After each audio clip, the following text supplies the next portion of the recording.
আসসালামু আলাইকুম সবাইকে, আশা করছি সকলে ভালো আছো। আজকে আইসিটির আরেকটা নতুন ক্লাসে তোমাদের সবাইকে ওয়েলকাম। আমি আছি তোমাদের সাথে মনিকা আফরিন, ঢাকা ইউনিভার্সিটি থেকে। তো আজকের ক্লাসে দেখাবো হচ্ছে তোমাদের তৃতীয় অধ্যায়ের লজিক গেটের খুব বেসিক জিনিসপত্র। যেই লজিক গেটের যে মৌলিক প্রকারভেদ গুলো আছে ওগুলা যদি তোমরা না জানো তাহলে চ্যাপ্টারের মানে কোনো কিছুই তোমরা বুঝতে পারবে না, কারণ যেটা বেসিক সেটা না জেনে তো অবশ্যই ভিতরের কঠিন জিনিসপত্র বোঝা যায় না, তাই না? তো আমরা যেহেতু বলেছিলাম যে আমি হচ্ছে ধারাবাহিক ক্লাস নিয়ে আসবো, তো এরই ধারাবাহিকতায় লজিক গেটের একদম বেসিক পড়াবো আজকে। সেটা হচ্ছে লজিক গেট কত প্রকার, মৌলিক গেট কাকে বলে, যৌগিক গেট কাকে বলে, সার্বজনীন গেট কেন হয়, সার্বজনীন গেটের কাজ কি, এই সব কিছু তোমরা আজকের ভিডিওতে দেখতে পাবে। তো মনোযোগ দিয়ে ক্লাসটা করো একদম প্রথম থেকে শেষ পর্যন্ত, আশা করছি অবশ্যই তোমাদের জন্য এটা ইফেক্টিভ হবে।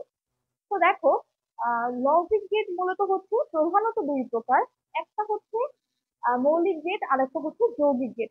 এখন বলবা যে আপু, মৌলিক গেট কাকে বলে এবং যৌগিক গেট কাকে বলে?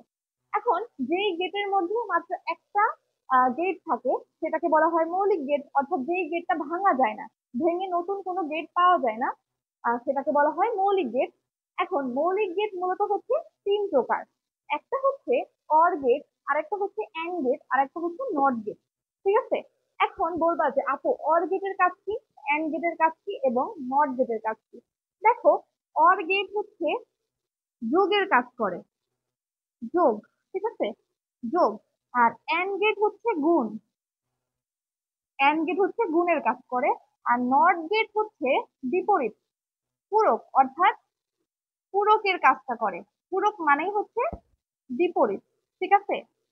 তাহলে আমরা জানতে পারলাম যোগের কাজ করে হচ্ছে অর গেট, আর গুণের কাজ করে অ্যান্ড গেট, এবং পূরকের কাজ অর্থাৎ বিপরীত কোনো কিছু করার ক্ষেত্রে ব্যবহার করা হয় নট গেট।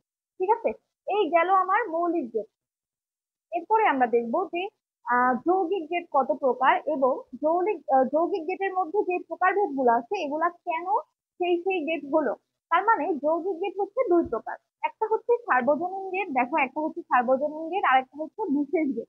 ঠিক আছে? আজকের ক্লাসে আমরা কিন্তু এটাও জানবো কেন ন্যান্ড আর নর গেটকে সার্বজনীন গেট বলা হয়। তোমাদের পরীক্ষাগুলোতে কিন্তু 6 নাম্বার কোশ্চেনে সবসময় আসে যে ন্যান্ড এবং নর গেটকে কেন সার্বজনীন গেট বলা হয়। তোমরা কিন্তু অনেকেই হয়তো বা এক্সপ্লানেশনটা জানো না, তো আজকের ক্লাসে আমি এগুলো সবই ক্লিয়ার করব। দেখো, এই সার্বজনীন গেট হচ্ছে আবার দুই প্রকার। সেটা হচ্ছে নর গেট আর একটা হচ্ছে ন্যান্ড গেট। এখন এখন তোমরা বলবা যে আপু, কেন এই দুইটা গেটকে যৌগিক গেট বলা হলো? এখন এটার এক্সপ্লানেশন হচ্ছে এমন, যদি আমরা ন্যান্ড গেটকে ভাঙি তাহলে আমরা দুইটা গেট পাই, একটা হচ্ছে নট গেট আর একটা হচ্ছে অ্যান্ড গেট। আর যদি আমরা নর গেটকে ভাঙি তাহলে আমরা পাই দুইটা গেট, একটা হচ্ছে নট গেট আর একটা হচ্ছে অর গেট। তো এই দুইটা গেটই কিন্তু দুইটা মৌলিক গেটকে মানে একসাথে করে কিন্তু এই দুইটা যৌগিক গেট হচ্ছে। এই জন্য এইগুলাকে সব যৌগিক গেট বলা হয়। এখন আমরা জানবো যে কেন তোমার হচ্ছে ন্যান্ড এবং নর গেটকে সার্বজনীন গেট বলা হয়। এই দুইটা গেট, যে ন্যান্ড আর নর গেট, এই দুইটা গেট দিয়ে বাকি সবগুলা মৌলিক গেট, এক্সক্লুসিভ গেট, সব কিছুকে কিন্তু বাস্তবায়ন করা যায়। এই দুইটা গেট এর মাধ্যমে সবগুলা গেটকে বাস্তবায়ন করা যায়, এজন্যই এই দুইটা গেটকে বলা হয় সার্বজনীন গেট। আশা করছি তোমাদের এই সার্বজনীন গেট নিয়ে যেই সমস্যাটা ছিল এটা অবশ্যই ক্লিয়ার হয়েছে। এখন দেখাবো হচ্ছে বিশেষ গেট কয় প্রকার। অনেক সময় কিন্তু তোমাদের পরীক্ষায় কোশ্চেন আসে যে নিচের কোনটি বিশেষ গেট, বা আছে যে নিচের কোনটি সার্বজনীন গেট। তোমরা কিন্তু অনেক সময় কনফিউশনে পড়ে যাও। তো আজকের ক্লাসটা মনোযোগ দিয়ে করলে এবং আমার সাথে সাথে যদি মুখস্থ করে ফেলো তাহলে কিন্তু তোমাদের এই সমস্যাটা আর হবে না। দেখো, বিশেষ গেট হচ্ছে দুইটা, একটা হচ্ছে এক্স নর আর একটা হচ্ছে এক্স অর, তাই না? দেখো, এক্স অর গেট আর এক্স নর গেট, এই দুইটা গেটকেই বলা হয় এক্সক্লুসিভ গেট, মানে একটু স্পেশাল, বুঝতে পারছো? দেখো, এখানে কিন্তু অর আছে, তার মানে দুইটাই কিন্তু এক্সক্লুসিভ অর, যেটা এটা কিন্তু যোগেরই একটা মানে যোগেরই আর একটা ব্যাপার, কিন্তু মানে যোগেরই কাজ করে মূলত। কিন্তু এখানে এক্সক্লুসিভ ব্যাপারটা যোগ করার কারণ হচ্ছে যে এক্সক্লুসিভ অর করতে গেলে যে সমীকরণটা ছিল ওইটা একটু বড় হয়ে যাচ্ছিল, যে যার জন্য আমরা এক্সক্লুসিভ অর এর যে এই সিম্বলটা আছে না, এক্সক্লুসিভ অর এর কিন্তু এটা সিম্বল, এই সিম্বলটা দেওয়ার মাধ্যমে আমরা ওই সমীকরণটাকে ছোট করছি, এজন্যই আমরা এক্সক্লুসিভ অর এর ব্যবহারটা করছি। ঠিক আছে?